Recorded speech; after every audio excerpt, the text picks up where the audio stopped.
Welcome to Paranormal Pages. Let's get straight into the true scary stories. Story 1. Double of Darkness. The rain pelted against my window, a rhythmic reminder of the isolation that had enveloped my life in recent months. I was alone in my apartment, surrounded by the familiar hum of my devices and the occasional creak of the old wooden floors.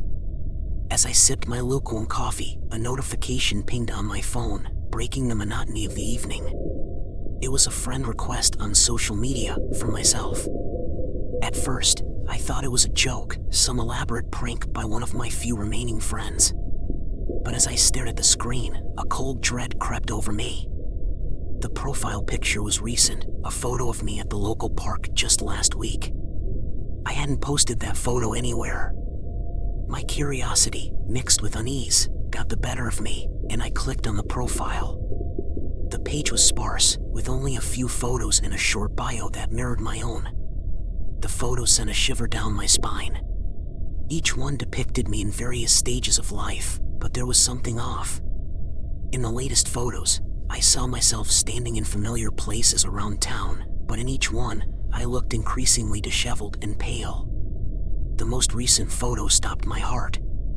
It showed me lying on the ground, eyes wide open, with my head severed from my body. I dropped my phone, my breath coming in short, panicked gasps. The image was too real, too vivid to be a simple trick. My apartment felt suddenly colder, the shadows in the corners darker and more menacing. I forced myself to pick up the phone and examine the profile again. The caption under the last photo read, "It's coming." "Hello? Is someone there?" My voice echoed in the empty room, trembling with fear. I received no answer, just the howling wind outside and the ticking of the clock on the wall. I decided to call my best friend, Claire, hoping she could offer some rational explanation. Her phone rang several times before she answered, her voice groggy and annoyed. "Jake, do you have any idea what time it is?" "Claire, something weird is happening. I just got a friend request from myself on social media, and the photos, they're of me. Dead." There was a long pause before she responded. "Jake, that's not funny." "I'm not joking, Claire. Please, just look at this profile." I sent her the link, my hands shaking. Minutes later, Claire called back, her voice now filled with concern. "Jake, I see it. This is insane. Did you share those photos with anyone?" "No, Claire. I didn't take them. I don't know where they came from. What do I do? We need to figure out who's behind this. Meet me at the diner in 20 minutes.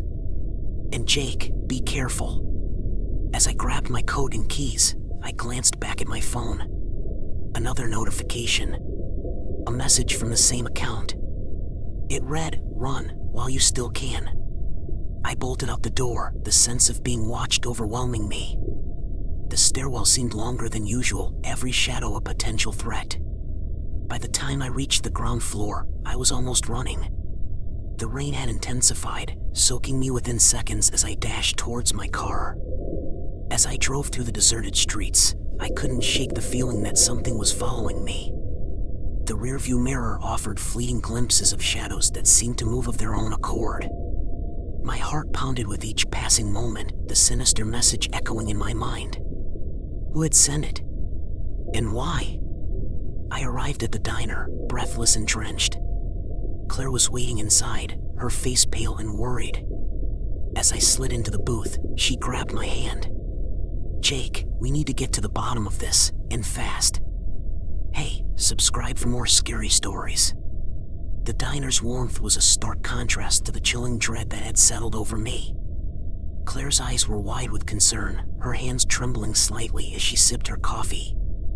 I took a deep breath and pulled out my phone, showing her the profile again. The photo seemed even more menacing under the harsh diner lights. "Jake, this is beyond weird," Claire said, her voice low. "Who could be doing this to you?" "I have no idea," I replied, my voice shaking.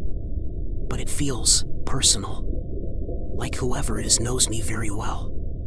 Claire leaned closer, her expression serious. "We need to figure out where those photos were taken. Maybe that will give us a clue. We scrutinized the images one by one, trying to identify the locations. The first few were easy, places I frequented around town. But the latest ones, including the gruesome photo of my beheading, were taken in a location I couldn't recognize. It looked like an old, abandoned building with crumbling walls and broken windows. "Do you know this place?" Claire asked, pointing to the background of the photo. I shook my head. "No, it doesn't look familiar at all. But we need to find it." As we sat there, brainstorming, another notification popped up on my phone. Another message from the account. This time, it was a video. With a sense of dread, I clicked play. The video showed the same abandoned building, but it was from my point of view. I was walking through the dark, decrepit hallways, the sound of my footsteps echoing ominously. Then, the camera panned up to a mirror on the wall, and there I was, staring back, my eyes wide with terror. "What the hell?" Claire whispered, her face pale. "It's like they're watching me," I said, my voice barely audible. "How is this possible?" "Jake, we need to go to the police," Claire insisted. "This is serious. Someone is stalking you." But deep down, I knew the police wouldn't be able to help. This was something beyond their understanding, something supernatural. And I had to face it myself. "We'll go to the police later," I said, standing up. "First, we need to find that building." Claire reluctantly agreed, and we left the diner, the sense of urgency growing with each passing moment. We drove around town, searching for any sign of the abandoned building from the photos. As the hours passed, our hope dwindled until Claire suddenly pointed to an old factory on the outskirts of town. "That's it. That's the building from the video," she exclaimed. I parked the car, and we approached the building cautiously. It looked even more foreboding in person, its walls covered in graffiti and ivy. We entered through a broken door, the interior dark and musty. My flashlight beam cut through the darkness, revealing the same decaying hallways from the video. "Jake, are you sure about this?" Claire asked, her voice trembling. "I have to know what's going on," I replied, my determination overshadowing my fear. We continued down the hall, the sense of déjà vu growing stronger with each step. As we turned a corner, we came face to face with the mirror from the video. My reflection stared back at me, but this time, it wasn't alone. Behind me stood a figure, shadowy and indistinct, its eyes glowing with a malevolent light. I spun around, but there was nothing there. "Did you see that?" I whispered, my heart racing. "See what?" Claire asked, her voice barely audible.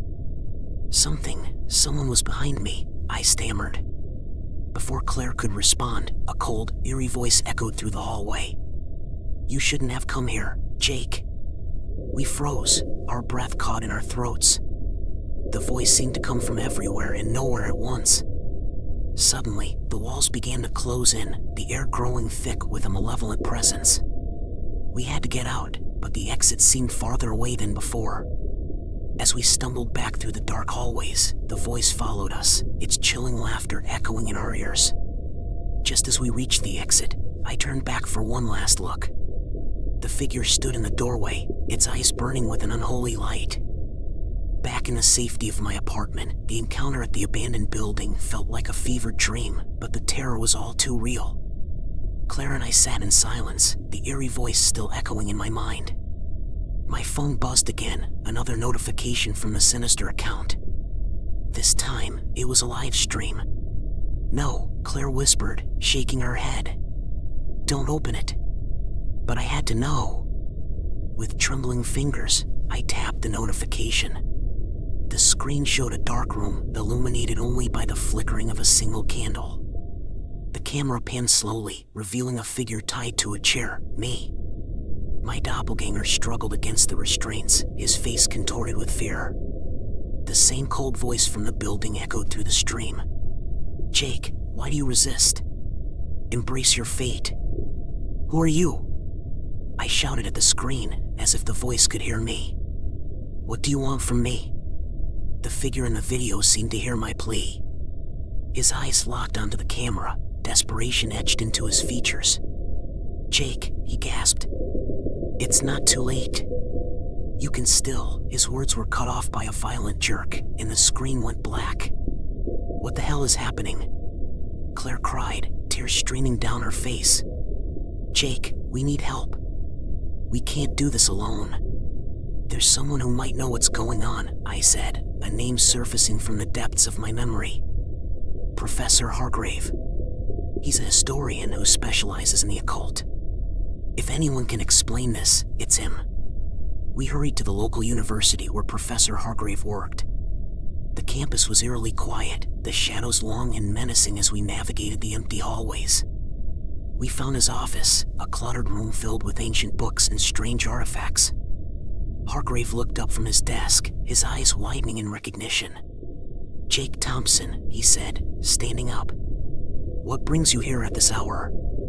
"Professor, I need your help," I said, quickly explaining the situation. He listened intently, his expression growing more serious with each word. "This is grave indeed," Hargrave murmured, rubbing his chin. "What you describe sounds like a case of a doppelganger, an apparition that doubles a living person. But this seems different, more malevolent. Why is it doing this to me?" I asked, desperation creeping into my voice. "To replace you," Hargrave said grimly. "Doppelgangers often appear as harbingers of death, but in this case, it seems to want more. It wants your life. How do we stop it?" Claire asked, her voice trembling. Hargrave opened a dusty tome, flipping through the pages with practiced ease. "There are rituals, ways to sever the connection. But they are dangerous and require precise execution. We will need to confront it directly." As he gathered the necessary items, a sense of dread settled over me. We were about to face something beyond our comprehension, something that had already proven its malevolence. Armed with ancient texts and protective charms, we returned to the abandoned building, Hargrave leading the way. The building was even more foreboding at night, the darkness swallowing our flashlight beams. Hargrave began chanting in a language I couldn't understand, the air growing thick with tension. As we approached the mirror, the temperature dropped, our breaths visible in the frigid air. "Show yourself," Hargrave commanded, his voice echoing through the empty halls. The mirror shimmered, and the figure appeared, its eyes glowing with malevolent glee. "Jake, you cannot escape me," it hissed, stepping out of the mirror. It looked exactly like me, but its eyes were filled with an unnatural light. "Get back," Hargrave shouted, holding up a talisman. The doppelganger recoiled, its form flickering like a distorted image on a faulty screen. "We need to finish the ritual," Hargrave said, his voice steady despite the tension. "Jake, take this," he handed me a ceremonial dagger, "and face your fear. Only you can sever the bond." With the dagger in hand, I approached my doppelganger, the weight of the moment pressing down on me. It smiled, a chilling mimicry of my own expression. "You cannot kill me," it taunted. "I am you." "No," I said, my voice firm.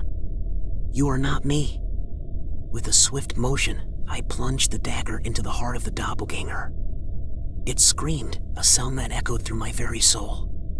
The figure flickered, its form disintegrating into shadows.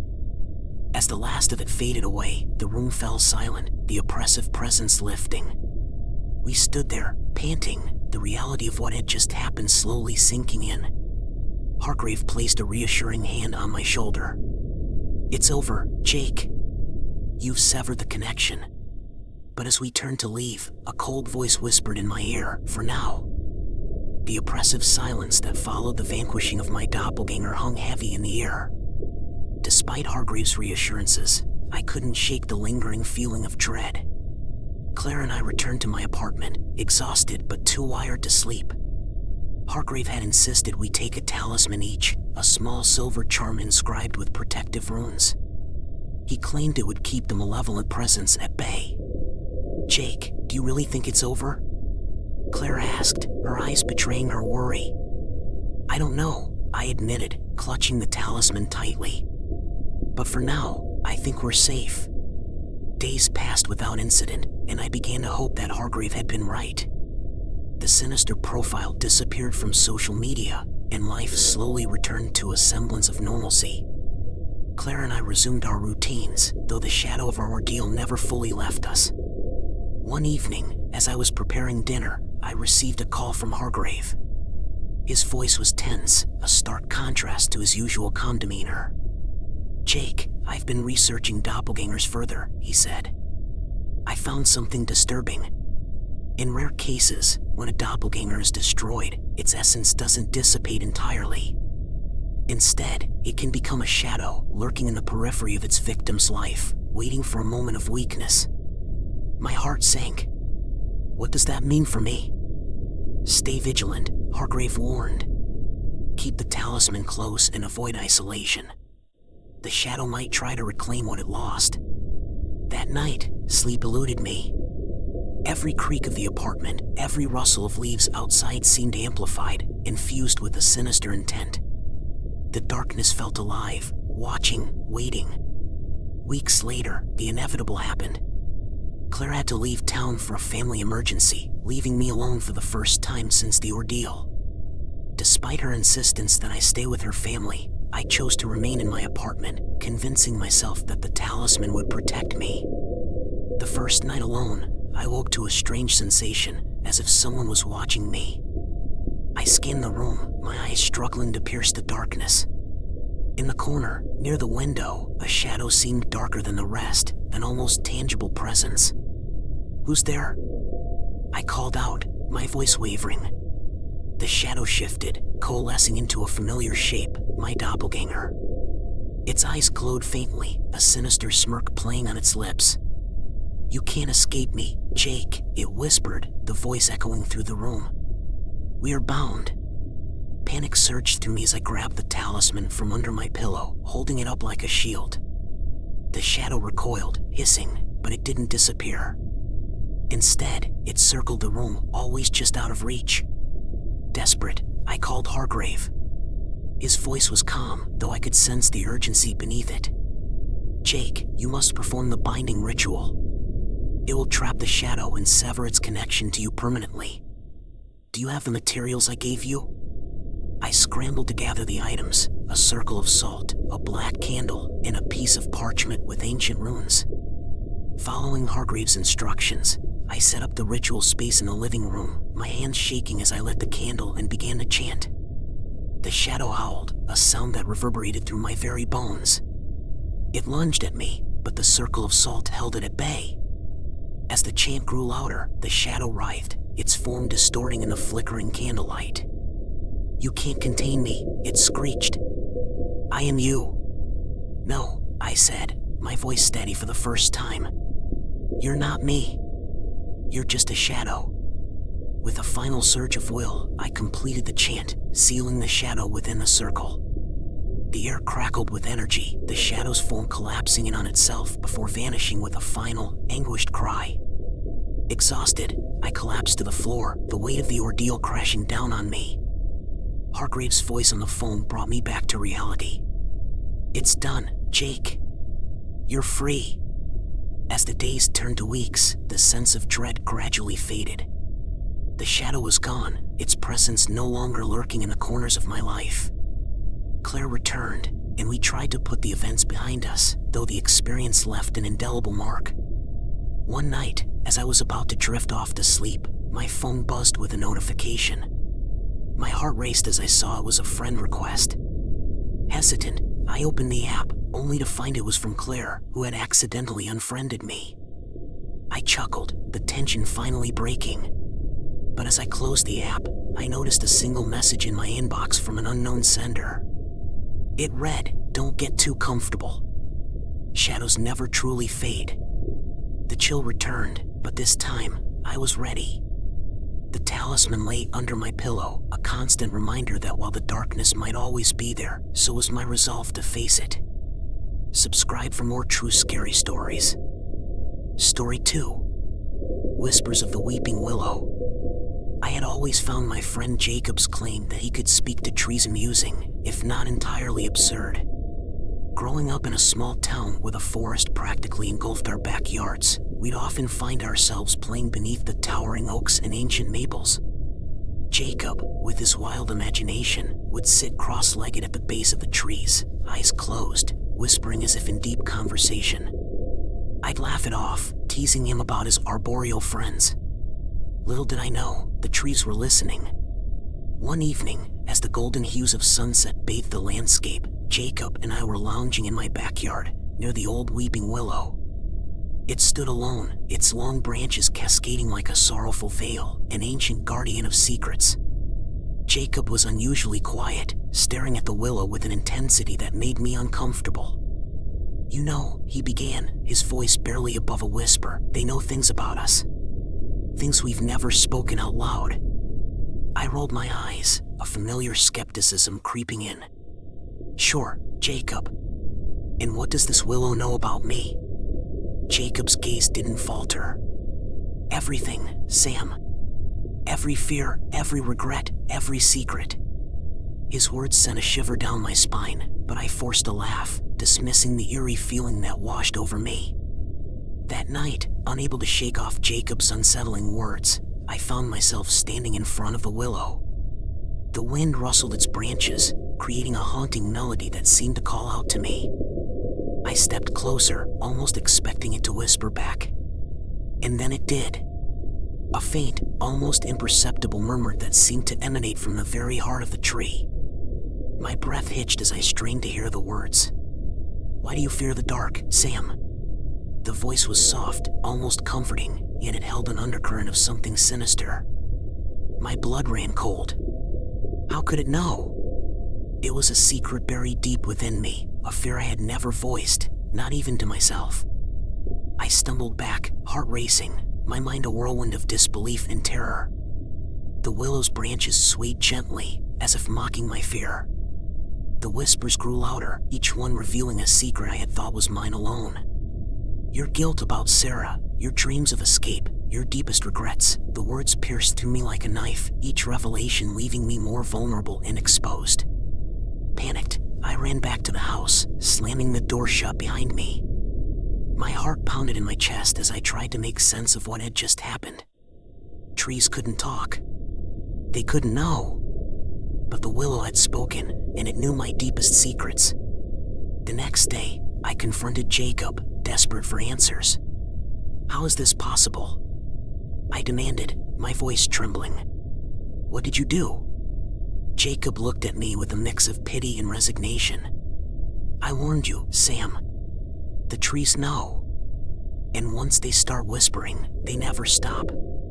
Jacob's words echoed in my mind, an unsettling refrain I couldn't shake.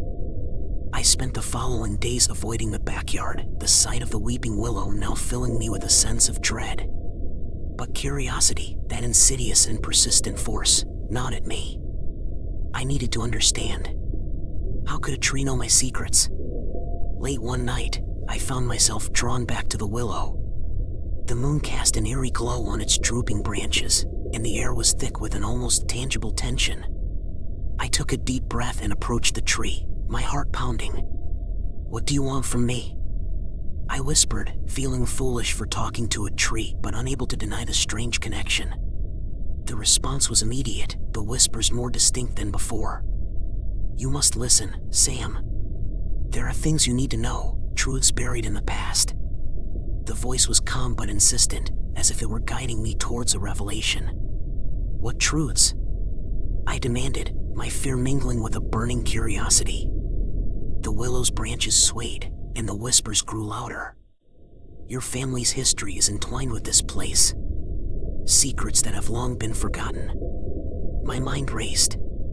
Family secrets? What could the tree possibly know about my family?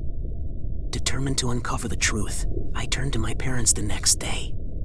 "Did anything strange ever happen here?" I asked, trying to sound casual. "Like, before we moved in?" My mother's face paled, and my father's expression darkened. "Why do you ask?" he replied, his tone wary. I hesitated, unsure how to explain without sounding insane. "I've just heard things. Stories about the land." My parents exchanged a glance, a silent conversation passing between them. Finally, my mother sighed. "It's time you knew, Sam. This land has a history, one we hope to leave behind." She motioned for me to sit, her eyes filled with a sorrow I hadn't seen before. As they spoke, a chilling tale unfolded. Our property once belonged to a man named Elias Whitaker, a recluse who was rumored to have practiced dark rituals beneath the willow tree. The townsfolk whispered about strange lights and eerie sounds emanating from the property, and when Elias disappeared without a trace, the rumors grew darker. Some believed he had been consumed by the very forces he sought to control. I felt a cold dread settle in my chest. "So, the willow." My father nodded grimly. "It's said that Elias bound his spirit to the tree, seeking immortality. But in doing so, he cursed the land. The willow sees and knows all who come here." That night, I stood before the willow again, my mind a whirl of fear and determination. "Elias," I whispered, feeling the weight of his name on my tongue. "If you're truly here, what do you want?" The whispers returned, more intense than ever. "You are part of this now, Sam. The curse is yours to bear. But there is a way to end it, a ritual that must be performed." A sense of dread mingled with a glimmer of hope. "Tell me what to do," I demanded, steeling myself for the answer. The willow's branches seemed to reach out, encircling me in their eerie embrace. "Seek the book. In it, you will find the answers. But beware, for the path is fraught with danger, and the price of failure is high." I shivered, the enormity of the task ahead sinking in. The whispers faded, leaving me alone in the darkness. But I had a purpose now, a mission to uncover the truth and break the curse. As I turned to leave, the willow's final words echoed in my mind. "Remember, Sam, the trees are always watching." Armed with the knowledge that a ritual could break the curse, I knew I had to find the book Elias had used. My parents were reluctant to talk more about the land's dark history, but they mentioned an old library in town where Elias had spent much of his time. It seemed like the logical place to start. The library was a relic of the past, filled with the scent of aged paper and dust. Mrs. Henderson, the elderly librarian, greeted me with a warm smile that quickly turned to a look of concern when I mentioned Elias Whitaker. "Why would you want to know about him?" she asked, her voice tinged with caution. "I'm researching local history," I lied, trying to sound nonchalant. "He seems like a fascinating figure." Mrs. Henderson sighed, shaking her head. "He was a troubled soul. There are many dark stories about him. But if you're determined, I suppose you'll find what you need in the archives." In the dimly lit basement, I sifted through stacks of old newspapers and documents until I found a dusty, leather-bound tome. The cover was adorned with strange symbols that seemed to pulse with a life of their own. My hands trembled as I opened it, revealing pages filled with cryptic text and eerie illustrations. It was Elias's journal, detailing his descent into madness and the rituals he performed. One passage caught my eye, describing the ritual needed to break the curse.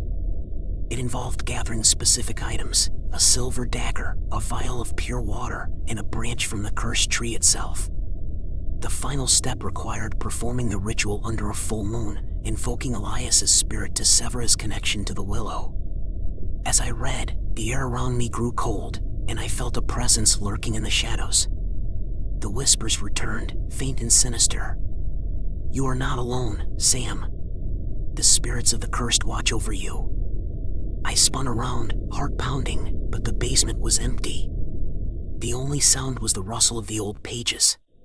Determined to see this through, I tucked the book under my arm and hurried home, my mind racing with the gravity of what lay ahead. That night, I gathered the items Elias's journal had listed.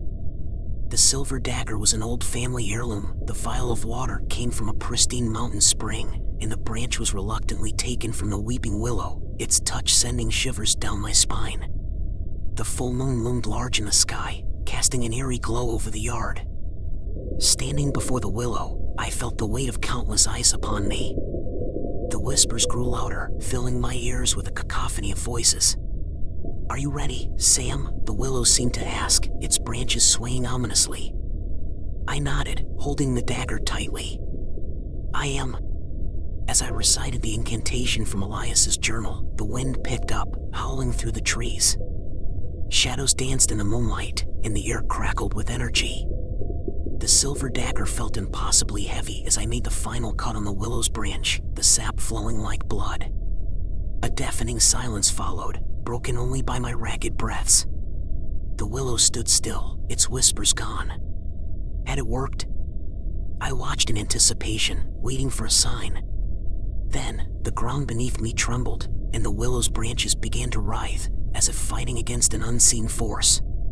Suddenly, a ghastly figure emerged from the tree, its form translucent and wreathed in darkness. Elias's face, twisted with rage and agony, loomed before me. "You think you can break the curse?" he hissed, his voice a chilling echo. "You are but a pawn in a game far beyond your understanding." I stepped back, fear gripping my heart. "I'm not afraid of you, Elias," I declared, though my voice wavered. Elias's laughter filled the air, cold and mocking. "You should be. For this is only the beginning, and the true horror has yet to reveal itself." The specter lunged at me, and everything went black. I awoke on the damp ground, the full moon still casting its airy light over the backyard. Elias's figure loomed above me, a shadowy specter exuding malice. My mind raced, trying to remember the final steps of the ritual. The silver dagger lay a few feet away, glinting ominously in the moonlight. I knew I had to finish what I started. "Do you truly believe you can rid yourself of me?" Elias sneered, his voice a chilling whisper. "The curse is eternal. Your efforts are futile." Ignoring his taunts, I scrambled for the dagger, my fingers brushing against the cold metal. The air was thick with tension, every breath a struggle. "I won't let you win," I muttered, forcing myself to stand. My legs felt weak, but determination fueled my movements. The whispers grew louder, a cacophony of voices urging me on. "Finish the ritual, Sam. End this nightmare." Clutching the dagger, I resumed the incantation, my voice growing stronger with each word. Elias's form wavered, his malevolent gaze fixed on me. "You cannot break what is bound by blood," he hissed, advancing towards me. Summoning every ounce of courage, I made the final cut on the willow's branch, completing the ritual. The ground trembled violently, and the air crackled with a surge of energy. A blinding light erupted from the tree, engulfing Elias in its brilliance. His scream echoed through the night, a sound of pure agony and rage. "No! This cannot be!" The light intensified, forcing me to shield my eyes. When it finally subsided, Elias was gone, his presence vanquished. The willow stood silent, its branches still and serene. The oppressive weight that had hung over the yard lifted, replaced by a sense of profound calm. I fell to my knees, exhausted but triumphant. The whispers had ceased, leaving only the gentle rustle of leaves in the breeze. The curse was broken. I could hardly believe it, but the air felt different, lighter. The willow, once a harbinger of dread, now seemed to radiate a peaceful aura. As dawn broke, I found Jacob waiting for me at the edge of the yard. His eyes widened in astonishment as he took in the sight of the willow in the absence of Elias's dark presence. "You did it, Sam," he whispered, a mix of relief and awe in his voice. "You actually did it." I nodded, feeling a sense of closure. "It's over," I said, though my heart knew the scars of the experience would linger. Jacob and I walked back to the house, the morning light casting away the shadows of the night. But even as we left the willow behind, a lingering question remained in my mind. Had I truly ended the curse, or merely passed its burden to another? The thought was unsettling, but I pushed it aside, determined to reclaim my life. Weeks passed, and the eerie events faded into memory. The willow, now a symbol of resilience, stood tall in the yard, a silent guardian of our secrets. Yet, on quiet nights when the wind whispered through the trees, I sometimes thought I heard a faint voice. "Remember, Sam, the trees are always watching." And though I'd broken the curse, the legacy of the weeping willow would forever be etched in my soul. As the years went by, I came to accept that some mysteries are meant to remain unsolved, their shadows a reminder of the unseen forces that shape our world. The willow, once a source of fear, became a symbol of the unknown, a testament to the power of nature and the enduring spirit of those who dare to confront it. And so, the story of the weeping willow and its whispered secrets became part of the town's lore, a tale of courage and the unending struggle against the darkness that lurks just beyond the edge of understanding. In the end, the true horror was not the ghostly specter of Elias or the cursed tree, but the realization that the boundaries between our world and the supernatural are far thinner than we dare to imagine. And as long as the weeping willow stood, its branches whispering in the wind, the story would never truly end. The end. Subscribe for more. Thanks for watching.